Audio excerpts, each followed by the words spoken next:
तो पाकिस्तान की first super Pro Max vlogger की जो है मॉर्निंग हो गई है और अभी दिन के बज रहे हैं 1:15 मतलब के 1:15 PM जी। तो इसलिए क्योंकि मैं रात को बहुत लेट सोती हूँ, कोई 2 बजे 3 बजे, तो कभी कभी मैं दिन में जल्दी भी उठ जाती हूँ जब मैंने ऑफिस जाना होता है। तो आजकल ईद की छुट्टियाँ चल रही हैं तो मैं बहुत आराम से सोई थी। और दूसरी बात ये थी कि कल जो है जब मैं हॉस्टल से घर आई तो यहाँ पे एक छोटा सा कैट का जो बेबी है वो हमारे जो साथ वाले घर वाले उन्होंने फेंक दिया, लाइक उसको मरने के लिए फेंक दिया। तो मैंने उसको देखा, उसको डॉक्टर के पास लेके गए लेकिन वो नहीं बच सका। तो उसकी वजह से मैं बहुत ज़्यादा डिस्टर्ब हो गई थी और मैं कल बहुत ज़्यादा रोई भी थी। और उसके अलावा मैं रात को उसके बारे में सोचती रही कि यार देखो इंसानों की नहीं मतलब कि जानदारों की क्या इज़्ज़त रह गई है। तो सुबह जी अभी उठते उठते मुझे ये टाइम हो गया है तो अभी उठ के बस मैं रेडी हुई हूँ। रेडी क्या होना, सिर्फ अपने फेस पे लोशन लगाया कि that is very very important. उसके बाद जी I am now looking fresh. तो अभी करते हैं नाश्ता क्योंकि टाइम बहुत ज़्यादा हो गया और अभी मैंने भी नाश्ता ना किया तो मेरी अम्मी से मुझे गालियाँ पड़नी है। तो अभी देखते हैं कि फ्रिज में क्या पड़ा है, कुछ ना कुछ तो खाने के लिए मिल ही जाएगा। तो ये देखें जी, ये हमारी अम्मियों के काम, क्योंकि फ्रूट्स कल काट के रखे थे तो उन्होंने कहा कि ये ब्लैक ना हो जाए तो उन्होंने प्लेट को ही शॉपर में डाल दिया। ये किस किस के घर में होता है। यहाँ पे भी कुछ फ्रूट्स हैं, ये पड़े हुए हैं जी गोलगप्पे, और ये पानी है, ये मैं लाजमी पीऊँगी। लेकिन उससे पहले मैं करती हूँ अपना नाश्ता। नाश्ते के लिए हमें चावल मिल गए हैं, ये जी हैं छोले वाले चावल। अच्छा वैसे ये छोले का सीज़न चल रहा है और मैं छोलियाँ बिल्कुल नहीं खाती, या तो इनको पराठों में लगा हो या चावल में हो तो मैं खाती हूँ, इसका सालन मैं बिल्कुल नहीं खा सकती। तो यहाँ पे जी जो हमारा कैमरामैन था ना, मैं उसको दिखा रही थी नाश्ता करने से पहले जो मैं, ये मेरी अम्मी है ना, उन्होंने मेरे लिए ये डेट्स और बादाम रखे हुए हैं क्योंकि मैं हॉस्टल में रहती हूँ और मेरे इतने ज़्यादा मिनरल न्यूट्रिशंस जो आपकी बॉडी को रिक्वायर्ड होते हैं वो पूरे नहीं होते। और वो इसलिए पूरे नहीं होते क्योंकि मैं वहाँ पे बिल्कुल भी खाना नहीं खाती हूँ, जिसकी वजह से मुझे बहुत डांट पड़ती है। और मेरी अम्मी दिन में मुझे 10 दफ़ा फ़ोन करके पूछती है कि तुमने खाना खाया है या नहीं खाया। एंड दैट इज़, मुझे लगता है कि आपके जो माँ बाप होते हैं ना, ये एक बहुत बड़ी ब्लेसिंग होता है आपकी लाइफ में, क्योंकि यही एक होता है जो आपको कॉल करके पूछ रहे होते हैं कि आपने कुछ खाया या नहीं। जैसे मेरी मदर ने मेरे लिए ये स्पेशल खजूरें ला कर रखी हुई हैं क्योंकि ये इसके अंदर बहुत ज़्यादा मिनरल्स होते हैं और ये बहुत अच्छी भी होती हैं।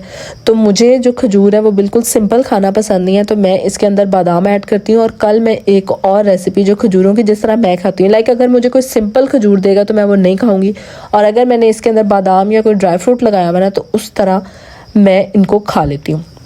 तो उसके बाद जी हम अपना मेन नाश्ता करेंगे क्योंकि टाइम बहुत हुआ था, I am very very hungry. और ये देखें, एक खजूर के अंदर मैंने 2 बादाम लगाए हुए हैं and these are, believe me, these are very very very delicious. यहाँ पे मैं आपको टाइम दिखा देती हूँ। टाइम हो गया है 1:25 और इट्स टू लेट, क्योंकि नाश्ता हमेशा टाइम पे करना चाहिए, नहीं तो आप जल्दी बूढ़े हो जाते हैं, ये बहुत सारे लोग कहते हैं। तो यहाँ पे जी मैंने अपनी सारी जो है खजूर वाला जो सीन था, इसके अंदर भी 2 बादाम लगाए हुए हैं क्योंकि मैंने कुछ खजूरें थी उसके अंदर 2 बादाम भी लगाए हुए थे। इनको मैं फिनिश करके फिर मैंने अपना नाश्ता करना है और हो भी जाओ फिनिश, क्यों नहीं, क्लिप निकल गई। अच्छा जी, यहाँ पे इनको खाए हुए मुझे 5 मिनट हो गए। उसके बाद मैं आई और मैंने अपने राइस गर्म किए। और कल मैंने एक वीडियो लगाई थी कि रजब के बारे में, तो यार वो जो है बंदा, उस बंदे के बारे में मैं क्या कहूँ, वो फेमस हो गया तो लोग कहते हैं कि उसको ना लोग उससे जेलस होते हैं। ऐसा कुछ नहीं होता, कोई किसी से जेलस नहीं होता। लेकिन उसका ये है कि उस बंदे ने इतनी गलतियाँ की हैं ना, और उसके बाद वो इमोशनल ब्लैकमेल करके जो है वो लोगों को बेवकूफ़ बनाता है और उससे जो है वो व्यूज़ ले रहा है और पैसा कमा रहा है, और लोग उसके पीछे लग के बहुत सारी जो गलत चीज़ें हैं ना वो सारे कर रहे थे। तो खैर जी, कुछ लोगों ने बर्दाश्त किया, कुछ लोगों ने बर्दाश्त नहीं किया। और जो भी उसने किया है, मतलब कि जो भी उसने इस टाइम किया है, यहाँ पे साथ साथ देख ले मेरा नाश्ता भी बन रहा है, वो डिज़र्व करता था। और अगर वो अभी भी बाहर गया हुआ है ना तो उसके साथ अभी भी वो आवाम को बेवकूफ़ बनाने से बाज नहीं आ रहा है। पहले भी 500 करोड़ का जो उसने स्कैम किया था आवाम को बेवकूफ़ बनाने वाला, वो भी सबने देखा, लेकिन उसके ऊपर मैंने वीडियो नहीं बनाई क्योंकि मैंने एक दफ़ा वीडियो बनाई थी और लोगों ने कहा था जी आप व्यूज़ के लिए करती हैं, ये करती हैं, वो करती हैं, तो उसके बाद मैंने नहीं बनाई। खैर बातों बातों में मेरा नाश्ता भी रेडी हो गया है। ये हमारे जो है राइस है और इसके साथ ये बीफ का सालन है और साथ मैंने चाय बनाई है क्योंकि मॉर्निंग में मैं चाय पीती हूँ, उसके अलावा मैं चाय नहीं पीती। और मुझे चाय कोई इतनी पसंद नहीं है, लेकिन एक दफ़ा मैं दिन में पीती ही पीती हूँ। यहाँ पे जी हमारा नाश्ता सारा सेट हो गया है। ये रही चाय, ये रहा पानी और ये रहे टिश्यूज़, क्योंकि टिश्यूज़ के बिना मैं कभी भी खाना नहीं खाती।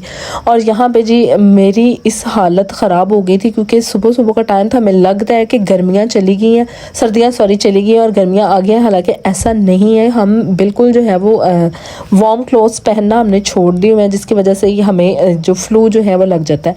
उसके बाद जी मैं आ गई हूँ यहाँ पे। ये शाम का टाइम है, अब ये 5-6 घंटे गुजर गए। उसके बाद ये मेरे कपड़े स्टिच होने वाले थे। एक मैंने वीडियो बनाई थी और उसके बाद मैं अपने कपड़ों को देख रही थी कि इसको किस तरह स्टिच करना है। कुछ अभी दर्जन की तरफ है, कुछ मैंने रेडीमेड लिए हैं और कुछ अभी और आने हैं और कुछ ये हैं।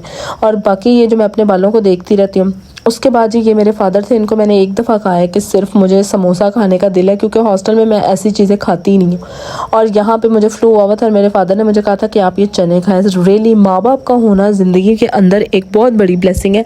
अगर आपके माँ बाप नहीं ना होते तो समझ लो आप ज़िंदगी के अंदर कुछ नहीं कर सकते। यहाँ पर जी खाना बन रहा था शाम का और मैं अपनी अम्मी की हेल्प करवा रही थी, तो मेरे फादर ने कहा सारी चीज़ें छोड़ो और सबसे पहले ये चने खाओ और गुड़ खाओ। उसकी रीज़न ये थी कि मुझे सुबह से फ्लू लगा था। ये देखे मैंने जर्सी आज दोबारा पहन ली है, मतलब कि ईद के अंदर 2 दिन रह गए। ये बिल्कुल मेरा फ्रेश व्लॉग है और अभी तक मैं जर्सी पहन रही हूँ। मुझे लगा था क्योंकि हॉस्टल में बहुत गर्मी थी लाहौर में, लेकिन यहाँ पे आके इतनी गर्मी नहीं है और मैं इतनी बीमार हुई हूँ, मुझे फ्लू और फीवर हो गया because I am very very very sensitive. और उसके बाद जी मैं अंदर आ गई हूँ।